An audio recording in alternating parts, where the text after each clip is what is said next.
For me personally, when we lightened our load and we live out of 5 suitcases total, it's freeing. We've been to other countries where at all times at night, we felt incredibly safe. We're a family, we walk around, husband, wife, and 3 kids. We don't go out and go to the clubs at night, things like that. Avoiding a lot of the situations where trouble typically finds itself. Initially, we drove across the US, and then we flew to Cartagena, Colombia, and started our international lifestyle. And we've never looked back since.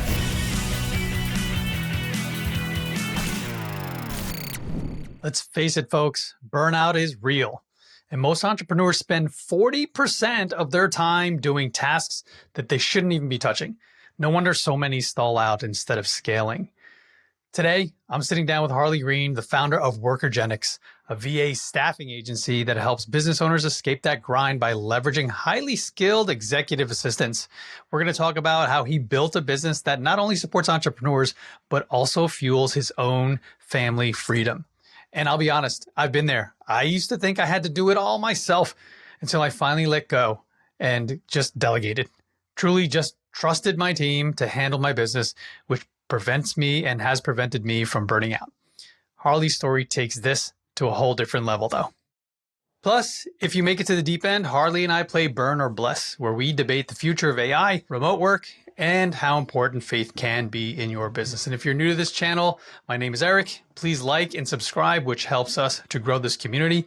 So without further ado, enjoy this episode with Harley Green. Welcome back to the show, folks. Always happy and humbled to be here with you. I have someone that is going to be of interest to you because he is a man of many talents. He has a business that helps you find VAs. He runs and operates that business. It's a wonderful opportunity for you to expand if you're growing your team.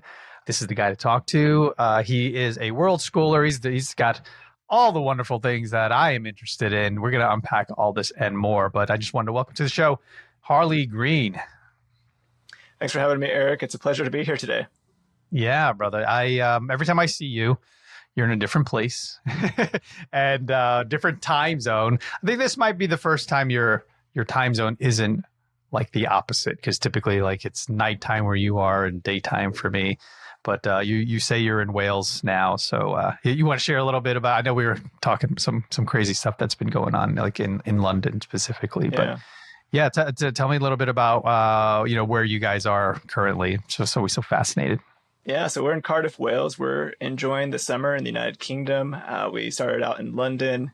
We've gone up to Edinburgh and kind of hopped around little cities here and there, and just enjoying living here, exploring kind of cultural and tourist things when we've got the time and when it's convenient. But really, we just kind of live traveling and enjoying the places that we find. It's got its own set of challenges logistically and otherwise, but it's been an incredible experience. We've been doing it for a little over a year now, and we've got no plans to stop.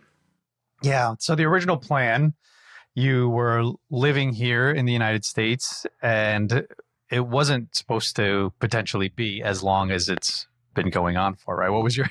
So where were you? And then, what was the original plan? Like, we're just going to do it for 6 months. And then, so our last kind of permanent home was in Chattanooga, Tennessee.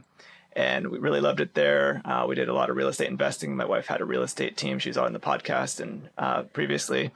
And it got to the point where we've always kind of loved traveling. And we've been talking about, hey, maybe we could do like a year abroad.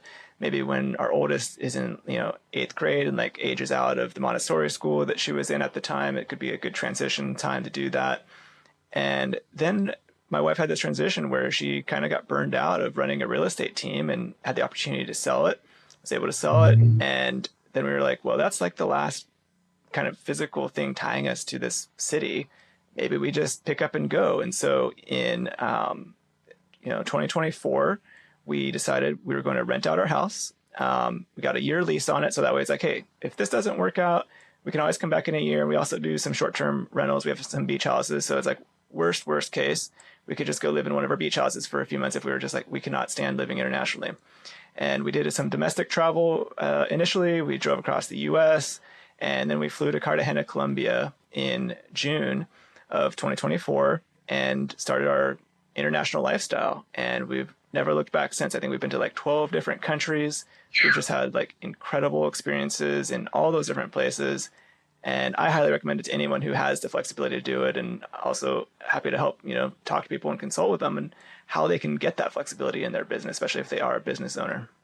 Yeah, I think one of the biggest hangups and hesitations people have, and I'm speaking personally, and I'm guessing others, is if you are homeschooling, and you have the flexibility, and we have all these things too, which wild is and you own a business and you homeschool, you're not tethered, like you said, to anything. So why not, take this opportunity to explore and offer your children an experience like most people and most kids can't have or don't have, just because they're tied to sports and their school. But the biggest hang up for my wife mostly is safety. And I know you and I have talked about this. I've even spoken about this with Adrian. Can you talk a little bit about how that is kind of, information that people just don't have, just to hear stuff, but you have real world experience on that, and share a little bit about that. Yeah, safety is a big issue. It's something that comes up a lot, and we have been blessed that overall our travels have been incredibly safe feeling. And we started off in Colombia, which we got a lot of kind of eyebrows raised from family and friends. Like, they've heard of, Medellin, and that was the city we were going to with Pablo Escobar and the cartels and things like that. Like, is it safe? Like, you're taking your kids there? And honestly, like, the people in Colombia were incredibly nice. Like, it was so easy to operate there, even with like our kind of, basic to intermediate level Spanish. And we never felt unsafe. Now, I'll say, we're a family. We walk around, husband, wife, and 3 kids. It may appear and look a little different than like, single college age kids walking down the street looking for trouble. We don't go out and go to the clubs at night, things like that. So we're avoiding a lot of the situations where trouble typically finds itself. And even while we were there, we would see news articles of like, a tourist was like, mugged or things like that. But it's like they were off, looking for trouble, bad things, and that we don't do. So we're kind of avoiding that just by our normal lifestyle. We've been to other countries where just like at all times of night, we felt incredibly safe. When we were in like Southeast and Eastern Asia, Japan, Vietnam, South Korea, I've never felt safer in my life. Like, you could walk through those streets in the dead of night and just like so comfortable. I don't know what, I can't tell you exactly what the difference is, but it's just like you go through and people don't have like that kind of weird, sketchy feeling going on. It's just the neighborhoods also are like kept up a lot better than some places where we hardly saw any graffiti anywhere in those those Asian countries. I guess it's just like not a cultural thing. And that is something that we kind of personally, from our Western view, especially from like living in Southern California, kind of associate with neighborhoods that maybe are not as safe as you would like. But overall, the only place where we've actually like felt somewhat unsafe, we were talking about this at the start of the show, was London. And we were in a small suburb just like outside of London called Brixton. We were doing a bus transfer. Our bus was late, and we ended up deciding to just like try to walk home. There was this like mob of people that was like rushing down the street at us as we turned a corner, and we had to kind of get out of the way and walk through an unfamiliar, like dark, unlit, kind of ghetto neighborhood. And then we encountered the bus that we had been waiting for, just abandoned on the side of the road, all the lights on, doors open, but no driver or anyone to be seen. And so that was a very surreal, kind of unsettling experience that really surprised us and kind of shocked us that like in this city and country that no one raised any eyebrows or, would consider unsafe, was the only place in all of our world travels where we actually were like, this is uncomfortable. We need to like circle the wagons and get our kids out of here. Yeah. Yeah. Did you say you ducked into, so I know you said you went into like a darker alley or something. Were there any businesses open that you can kind of like tuck in there at all? So this street was like all nightclubs. And so like to get in, you have to go through like a bouncer or something like that. So we were kind of like against the wall of like a restaurant. And then we just went around the corner into a side street there. But it was like, there was no one there that was like, oh, hey, come, take it easy over here. Everyone just kind of like seemed like they were been drinking or on drugs. And wow, that was very unsettling. Like versus there were many times, like, especially in Medellin, I remember we would be walking around in the evening and we'd be like looking at our phones, trying to figure out where we're going on the maps. And people would walk up and be like, hey, do you need directions? Like, can I direct you somewhere? And we'd be like, oh yeah, we're trying to get to this mall for dinner. And they're like, oh, just go over here. You can walk through that park and it'll take you right there. And it was just really incredible experience there. Yeah, yeah, that's wild. Yeah, I am surprised, but then not surprised. Like, London would have, some riffraff, and it's a big city for sure. But yeah, thankfully you guys are safe, and the kids aren't too sort of traumatized by it. But it's experiences like that that are rare from your from your experience. But then also I think about situations like that when I was growing up in their ages. What were their ages again? We have 3 children, ages 9, 7, and 5. Yeah, 9, 7, and 5. And it's going to be beneficial to them at some point, if not already, to have these experiences and knowledge and street smarts, even like they're learning that, which is very difficult to embed into children who are not exposed to certain elements. So there's so much good, I think, from that, even though maybe people will see that as a negative. But yeah, it's fascinating and inspiring to hear how many. You said 12 countries. Yeah, I think at least 12 at this point. And I mean, we've got 3 or 4 more new ones booked coming through the next 6 months. How do you decide where to go? That's a great question. And it varies depending on just what's going on in our lives. There may be times where, hey, there's a conference we want to go to, or it just happens that like one of our kids, our daughter, loves all things Japan. And so we were like, we got to get to Japan, or there's a really good flight deal. And so, or like when we went to South Korea, it was just kind of on a whim because we were in Vietnam going to Japan. We're like, maybe there's like a good flight that just we can stop over in Seoul, and there was, so we could just spend a week in Seoul, check a new country off, check it out. And we actually loved Seoul. We're planning on going back and spending longer there next year. And then another similar kind of funny story was like we were coming to the UK from Japan, and I was looking at flight deals, and it's like, that's a really long flight. And so we were trying to find a business class deal so we could get the lay flat seats and still be within a budget for a family of 5, and found this amazing deal on Sri Lankan Airlines that allowed us to go to Sri Lanka. And I changed the dates, did like a multi-city thing, and the price stayed the same. I was like, we can spend a week in Sri Lanka and it's no more expensive than the normal flight that we would have taken to go to the UK anyway. So then we spent a week touring Sri Lanka. Wow. What was that like? I can't even begin to imagine.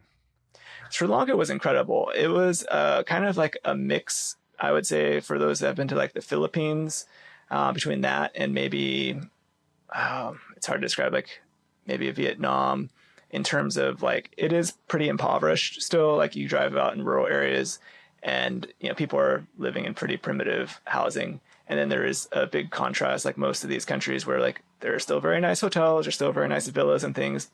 So, that was interesting. And it also had really good food. We also found the people to be incredibly nice. That was one thing we just like weren't sure about. Like we had just no exposure to Sri Lankan culture.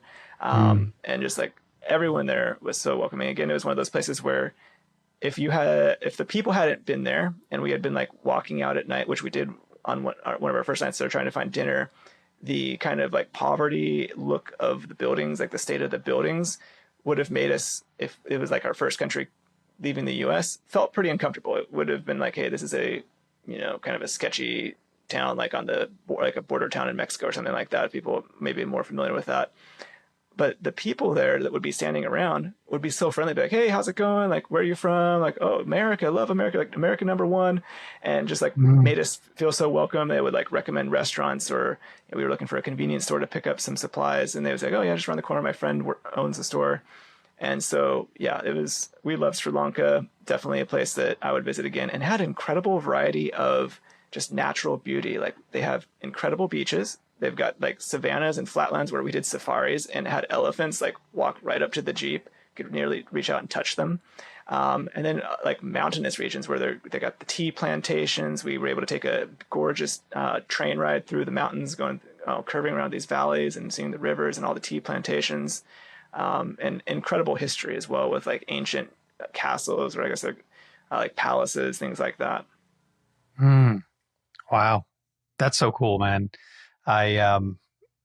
Yeah, I don't imagine that. I'm thinking like, where would that be on the list of our travels? It would probably be, yeah, way out there, like number 29, on my wife's list for sure.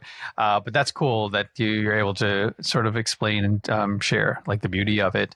Um, so it's somewhat spontaneous in terms of like where you're going next. You don't necessarily know, but how do you determine how long you're going to stay? And then also, you know, I imagine Airbnb, the app, is not really relevant in most countries other than here. How do you secure like where you're going to stay? Like what typically are platforms are you using?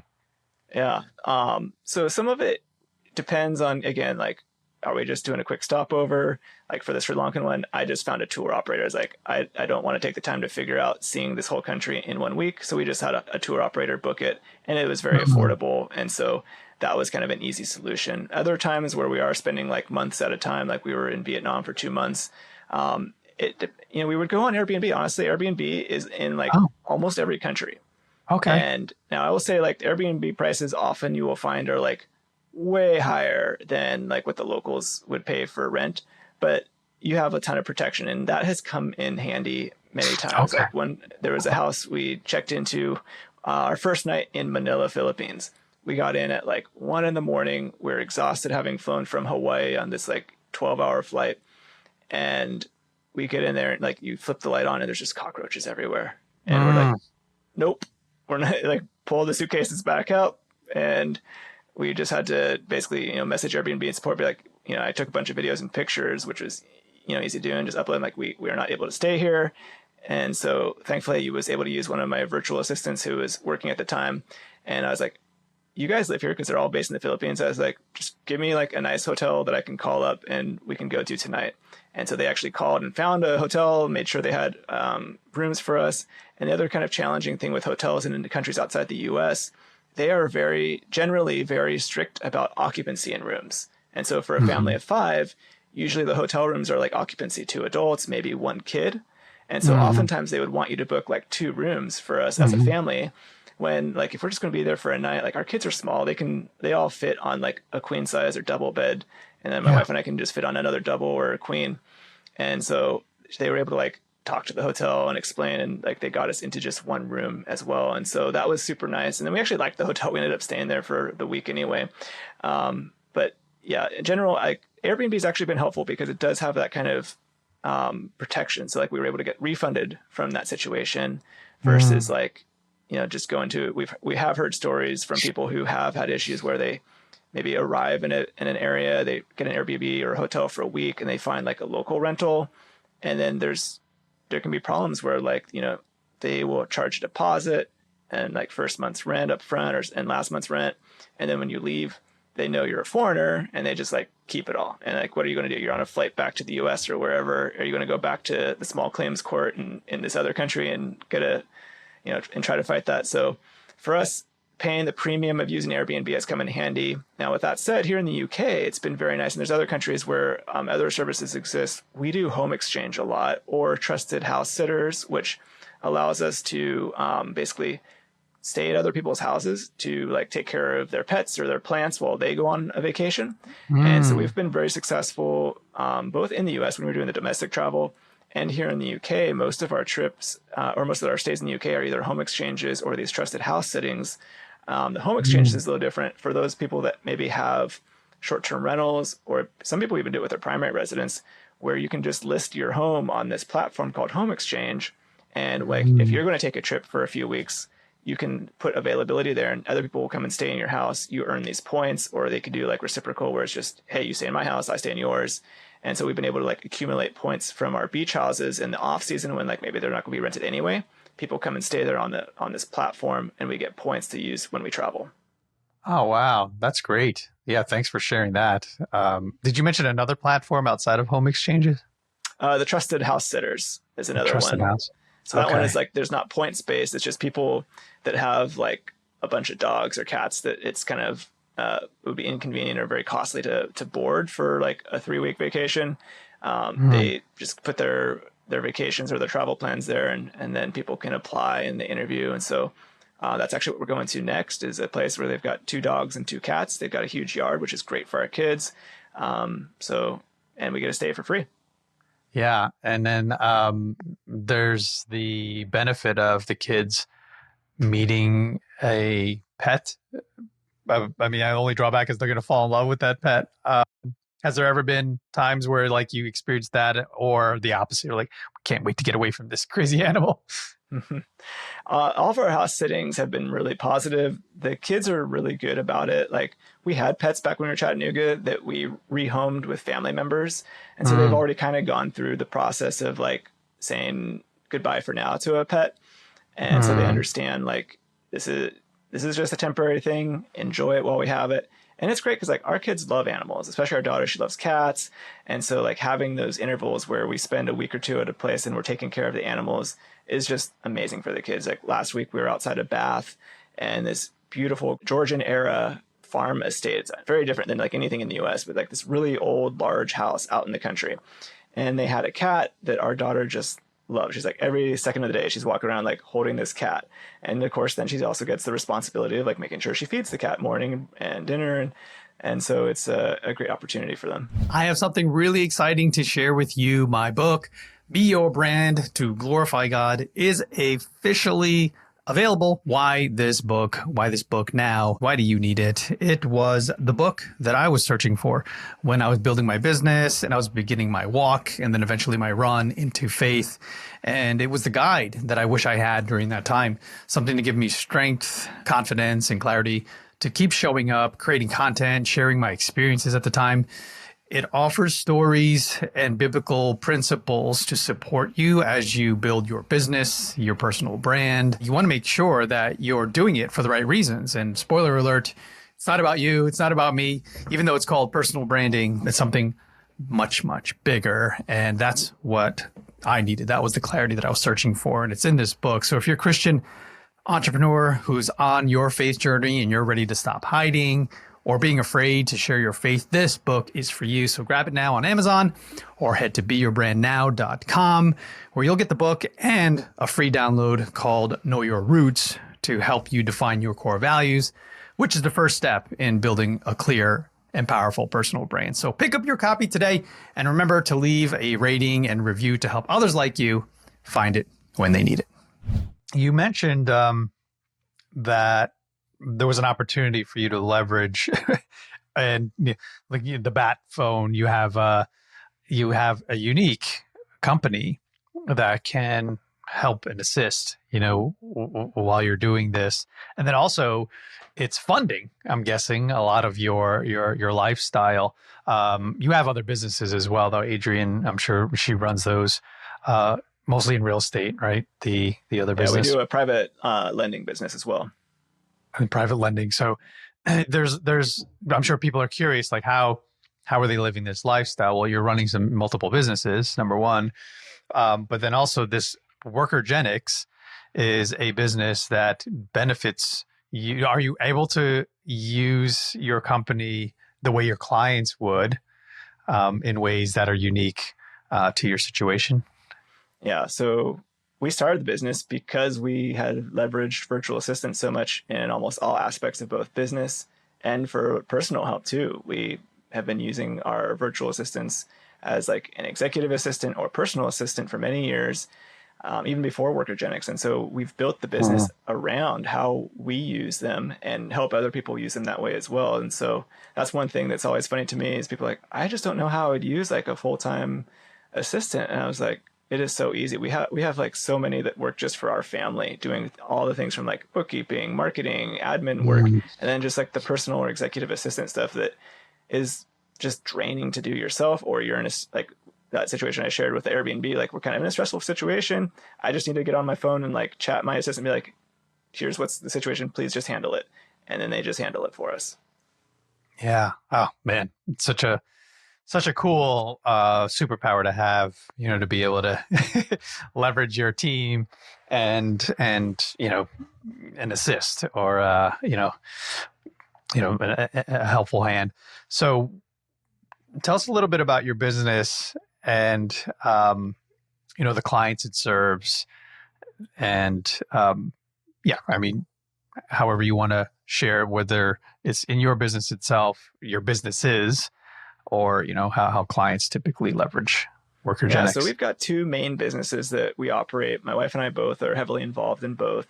The first one's Workergenix, so that's our virtual staffing agency. We focus on helping high-performing teams and business owners get highly skilled executive assistants. So we've really niched down to these executive assistants that are amazing at doing admin work. They're very highly leveraged and skilled with using AI tools, so they can use AI as like a thought partner more so than just making captions for social media or writing an email. And they're willing to take on incredible wide variety of tasks that their clients throw at them. And so the reason we're able to do that is because we've decided, hey, we're going to just focus on getting high quality people that have college degrees, excellent written and spoken English, and give them a life-changing salary for where they live in the Philippines. Mm-hmm. And in exchange, we get to attract really highly educated quality people that are super dedicated, because this is just like their dream job. They've got a virtual job. They can do it from their home. They can do it when they travel to their family. And they're getting this salary that is just unmatched there in the Philippines. We see these stories all the time from our employees sharing of like, hey, my wife and I just bought our first car. And that's a big deal there, because like the average car is $15,000 there. And the average salary in the Philippines is only like $4,000. And so for them to be able to afford a brand new car is just like wild and life-changing for them and their families. And so it's great. So we're able to create these opportunities where like our clients get this amazing help, this superpower that you described, that they can just call up on this dedicated person to them who's not working for any other clients. They're just 100% focused on them, and get the help they need in their business or personal life at any time they need. They set the work hours, so like they can work your, US East Coast time zone or West Coast time zone, whatever you're in, they'll work it for you, and not have to deal with like figuring out how to find the right person. So we're a white glove service. We do all the interviewing. We typically hire a cohort of great potential applicants for the client's specific needs, and we put them through our own internal vetting and training programs. And the ones that score the highest, that's the one that gets selected to match with our client.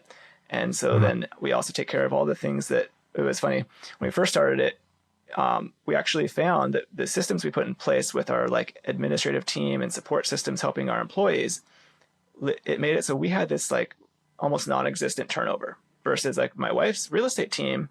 She was having some turnover. It was low, but like it would happen occasionally and have challenges, because she had like as kind of a small number of VAs working for her and didn't really have like administrative support level. They were all just like doing stuff in the business. We found that our new model with Workergenix actually has like eliminated the challenge of turnover with VAs, because challenges that culturally would typically lead to them just like quitting, resigning, or ghosting the client, we're able to catch, because they've got a local point of contact who has built a strong relationship with them. They see as a peer that they are sharing that with, and they're like, well, yeah, we can solve that for you. For example, like such a common thing would be a family member gets sick or is hospitalized, and they have this cultural need to take care of them. They will like leave work to go take care of them. And oftentimes they do that and don't like share that with their US based client. They will just like leave. And then the client's like, what is going on? And they may never come back because they feel like ashamed that they had to leave and didn't communicate. It's this weird thing. It doesn't make sense to like from like the US mind, just like, why don't you just send an email, say you're sick or you have a family? Like, of course that's okay, but they don't. But with the system we have in place, they'll let us know, and we're like, hey, that's no problem. Like, we'll handle communicating with the client for you. We'll give you the leave, or like maybe you need a pay advance to cover some medical bills. We take care of that all behind the scenes. So it's just like this seamless process for our clients. And yeah, it's worked out really well. Yeah, I love that. To segue a little bit and sort of to carry a little bit of what you're sharing there. I'm in a group called C12. It's like GoBundance for Christians, and they have shared unique tools as you have here that I think is wonderful in business, where they call it I forget what it's called, the care fund or whatever the term is, and it's employees putting dollars into a box, and whenever there's a need for anyone within the company that, hey, I need to repair my car, I can't get to work, or there was one instance where someone's mother passed away, and they didn't have the funds for the process. It sounds like you have things like that in place, which is beautiful. So to speak about that, it's very Christian-like, and it's also, I know, not just being a Filipino myself, I have not been to the Philippines. I'm embarrassed to say. So, especially someone who's a world traveler and schooler as you. I was born and raised here in the States, never had the opportunity to go there. But from my understanding, especially, my family, being raised as Catholics, being raised as Christians, do you see that, a large percentage, maybe close to 100% of your staff is of that faith? Yeah, that's one of the great things about the Philippines and why we chose to double down on it and have the staffing business source exclusively from there, is because they have so much alignment with our personal faith and most of our clients as well. And so that is something that a lot of people don't think about when it comes to staffing, that when you work with a company like ours or source from the Philippines, you can have preferences on someone's religion that maybe you've been kind of taught from HR, like, hey, you're not supposed to ask religion or make hiring decisions based on religion for a US based hire. But that's totally fine in another country. And so one of the things we do when we're working with a new client is just ask them, hey, what are your values? Do you value having someone that has same faith as you in your business or other values as well? And then we can source based on that as well. And, for our administrative team, they're all Christians. They're all Protestant, similar to myself. And I didn't necessarily specifically interview on that. It just kind of worked itself out that way. But it's been amazing because the things that come up in life, we just had one of our client care team members have a pretty severe illness this week. And in our admin team chat, everyone was in there saying, hey, we're praying for you. We're sharing, this with our church. They talk about if they move, helping each other find a new church family, things like that just make it so there's just additional level of connection and shared values that is really intangible, and I think helps the business be far more successful and operate more smoothly than it could have otherwise. Yeah, that's beautiful. As you mentioned, culturally here in the US, right? That's a no-no, right? Politics, faith, you're not really supposed to discuss these things. But I am seeing and feeling a shift in that within our culture, especially within, the current administration. They're very open about their faith. And I think it's been trickling, throughout the nation as well, which is beautiful to watch. And I see there's an opportunity, like you said, to maybe have these conversations before you hire people. And it doesn't have to be, I'm PC, I'm offending. It's just it's just going to be lubricant in the machine.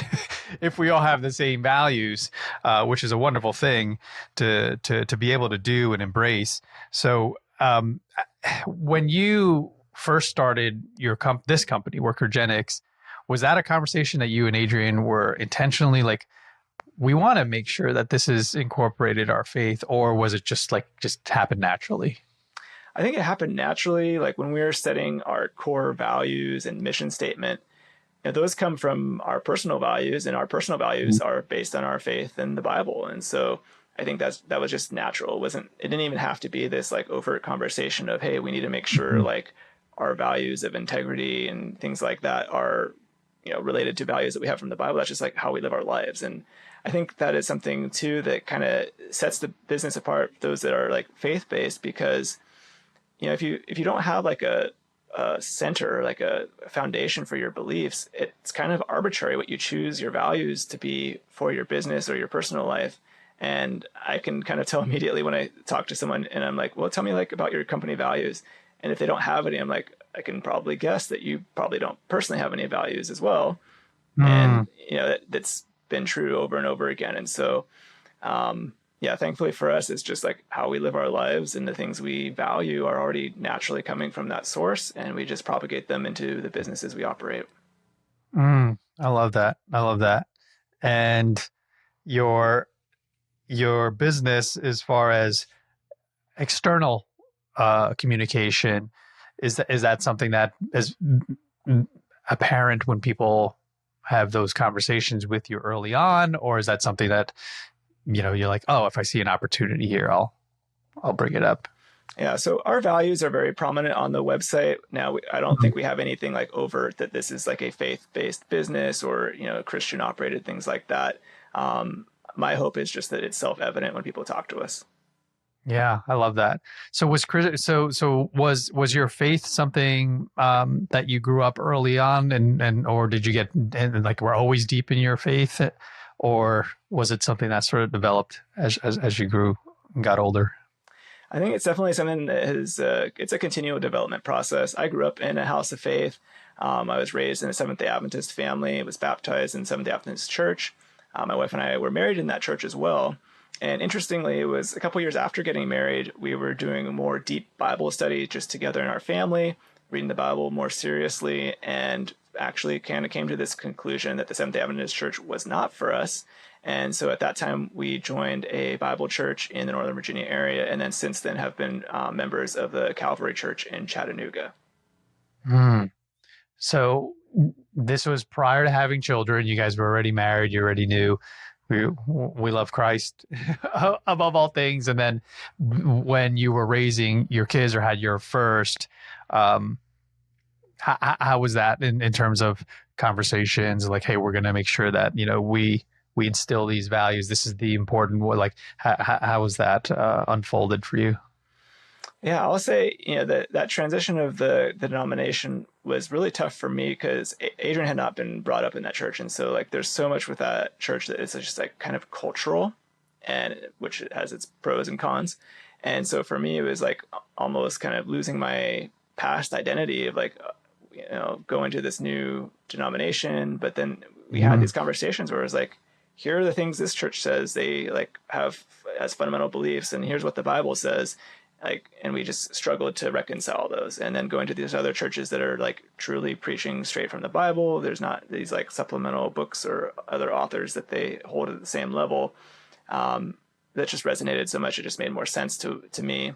And it's, I think, easier for me to then pass on to my children because it's like, hey, here's the Bible. You don't have to say, here's the Bible, but here's this other thing that we kind of say trumps it in some ways. We can just say like, here's what the Bible says, and we can just read through it and pass, if there's questions, it's like, let's find another part in the Bible to help explain that. It's all there. And so one thing that we've been doing that has been really like helpful that I just kind of want to share on briefly is we've been listening to this podcast at night with like when I get the kids going to bed called Truth Seekers. And it's just like reading through the Bible, going over different stories. They're like 15-minute episodes. And it's been a great way to like have the kids be exposed to the Bible stories in a way that's like directly from the Bible, but like in short little forms that they can digest easily. And then they think about it at night. And we've seen actual like kind of behavioral changes in them since doing this that have been incredible. Where, for example, like one of my sons, he's just been so much more like grateful and having these like really legitimate prayers of gratitude. Like we have the kids switch, like share between saying prayer at meals different days, and he's been adding in all these like prayers of gratitude for other things that are just beyond like the food and things that are immediately in front of him. Since some of these episodes we've listened to talked about different ways of praying and being thankful, and so I'm just like, yes, it's like kind of getting through to him, and it's been a really amazing transition. I love that. Has there been instances in your life, or even instances in your kids' life, where something apparent, like something happened and it was so obvious God's had his hand on that, many miracles, so to speak? Were there any stories or things that happened to you personally or something that your kids witnessed? That is tough because I think there's so many things in life that like they happen and then we try to explain like, oh, of course, like you see all the logical things that happen. But I think a lot of that is just how God works. Like there are things that kind of get put together that make sense in the end, but like you would have not been able to predict it. And one of the things that I have found even just recently, like in the last year, I've been getting a lot more attuned with like deep prayer, like meditative prayers, and being gratitude, like sharing gratitude about things that maybe haven't even happened yet. Like maybe I'm like would want to happen in our life, but basically imagining and praying that it is like we have it now, and just feeling like that feeling of gratitude that it is there.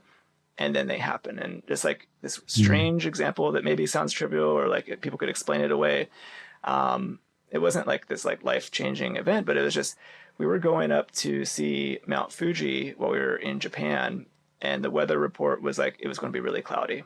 And we were going to this Hakone region where you go up like a train, you go over trams, you take like a gondola and then a boat ride.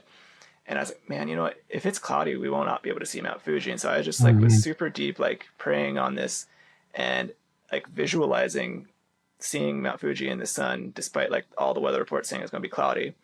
And then we came up the gondola going up this hill, and then like there it was, just like beautiful, clear view of Mount Fuji, even though there's like all these clouds right over us. It was just like, oh my goodness, that was so powerful, incredible. And of course, like everyone's like, oh, of course, you just had like a weather change. But for me, I'm like, no, that was an answer to prayer there. Yeah, I love that. I mean, it to me for sure is an answer to your prayers, because, you know, why wouldn't the Lord want you to see his work, you know, in its full majesty like that? You asked for it, and it's like, you had that opportunity and you see it, and it's like, well, thank you, because, you know, man, it's just one of those things in life that if we don't travel the way you guys do, you sort of take his work for granted. You know, there's so much beauty in the world, and there's so many places that most people haven't seen, or they take for granted. You know, like imagine people who live near Mount Fuji, they probably just get numb to it. But, you know, for us, you know, say, you know, the Grand Canyon here in the States that's miraculous to me. Like, look at the Lord's work. Same thing with that. It's just so many places. What are other places you've seen that just seem like, wow, this is just breathtaking? Yeah. Definitely when we were in Sri Lanka, there were just some incredible rock formations and amazing sunsets we saw from these hikes going up on top of these rock formations. Yeah, let's see. Other places that have just been amazing. Halong Bay in Vietnam. Just like this, it's like indescribable. The formations out in this bay, there's like nothing else like it in the world. And of course, I mean, there's amazing places in the U.S. We love the Pacific Northwest, like the Olympic Mountains and the Cascade Mountains with Mount Rainier.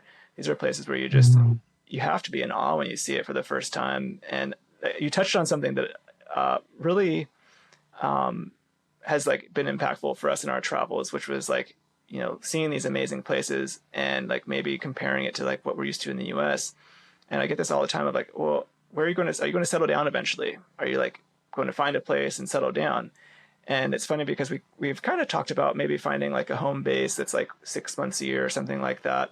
And we keep going to these places thinking like, oh, this will be a good home base. This will be a good home base. And then we go to a new place. It's like, oh, wow, this is incredible. It's got this amazing thing. And like, there are just so many places in the world that us as like Americans, at least in our personal experience, we had not really heard of, or heard very briefly, just like scratching the surface. And, or like, oh, that country must be tough to live in.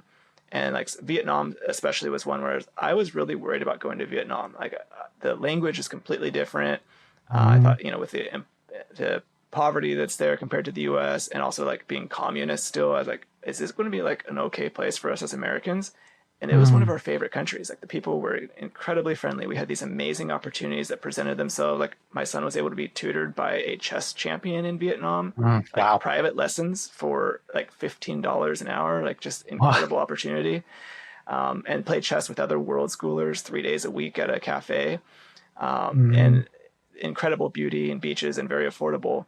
And so it's like, we're going to be going back there, but it's hard to like even pick a place to settle down, because like every place we go, there's these new things that are amazing and great that just make us want to keep traveling and like visiting between all these different places.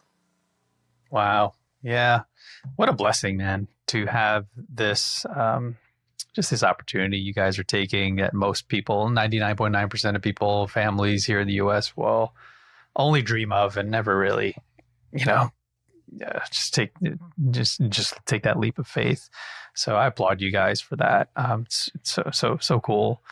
I have a segment for you that is fun. I forgot if I mentioned it or not, but Burn or Bliss is one that I've brought back, and I'm going to say a word, and you either say burn or bliss. You know, so it's either it's gonna last forever potentially, or it's gonna crash and burn. So I'll throw these things out, and at the end, you have an opportunity to expand, give context why you said burn or bliss to any one of those. All right. So, all right. First one is AI and entertainment. I think it's here to stay, Bliss. So, Yeah. Okay. Space travel. definitely Meaning Bliss as well. for all. Yeah, for all. I think it's going to be more accessible. So Bliss. Yeah. So Bliss. Okay, cool. Remote work culture. I hope Bliss for sure. Augmented reality. I think burn. I think if people just see real reality, there's amazing things out there that we don't need the augmented reality for. Love it. Love it. Faith in business. Definitely Bliss. I think that seems to be coming back. Yes. Yes.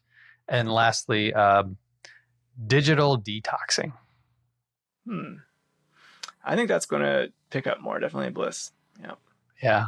Yeah. I love it. Any of these you want to expand on? Yeah, the AI thing, that is one where everybody's talking about it. And it's so hot right now. I do think that it's going to continue because it is just this incredible tool. And I don't think it's something to be feared. I think it's something to be mastered. It's just kind of like the Industrial Revolution, like going from individual artisans to factories. It's going to create new, different opportunities. And it's definitely going to kill some industries or jobs for sure. However, that happened with the Industrial Revolution as well. And I think society overall is still better for that. Yeah. Yeah. Do you think there needs to be regulation around it at all? I am a big proponent of less regulation in things. I think in general, the free market does a pretty good job of self-regulating. And so I think that those same principles are going to apply for AI as well. Yeah. Yeah. The only concern I get is when they can replicate you or me, voice, image, right, mannerisms, and all the things. Reminds me of that movie Running Man growing up, where they they were able to make Arnold say something and do something that he didn't do, and they're like, "Hey, yeah, you committed this crime. Now you gotta go compete in the Running Man games." So I go to dark places whenever I see the ability and how it's evolved very quickly, and like people, influencers creating digital versions of themselves. Like, why would you do that?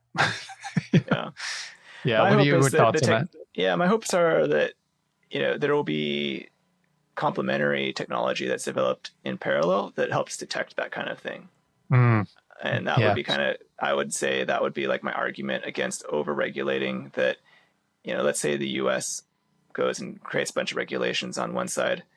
Is North Korea going to do that and limit their scientists and technologists, or China? Yes. And so I'd rather be at the absolute forefront of all of it. And on both sides, like for every problem that comes up, someone else is going to see an opportunity and find a solution for it. Love it. Love it. Good stuff, brother. Well, what's the best way people can reach out to you? I'm on LinkedIn, so if people want to search for Harley Green on LinkedIn, that's a good place.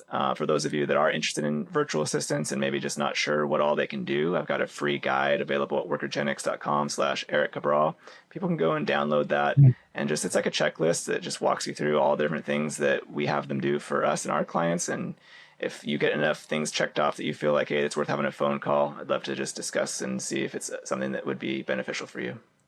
Yeah, what I love that you mentioned that I didn't really get to pull that thread on was not just hiring for your business, but your personal life. I love the personal assistant. I saw a GoBro create a spreadsheet that allowed his VA to pick and choose based off of this template his weekly groceries. Yes. So he would just look at it and go, yeah, that's it. And it was just like this system. So food was just getting delivered.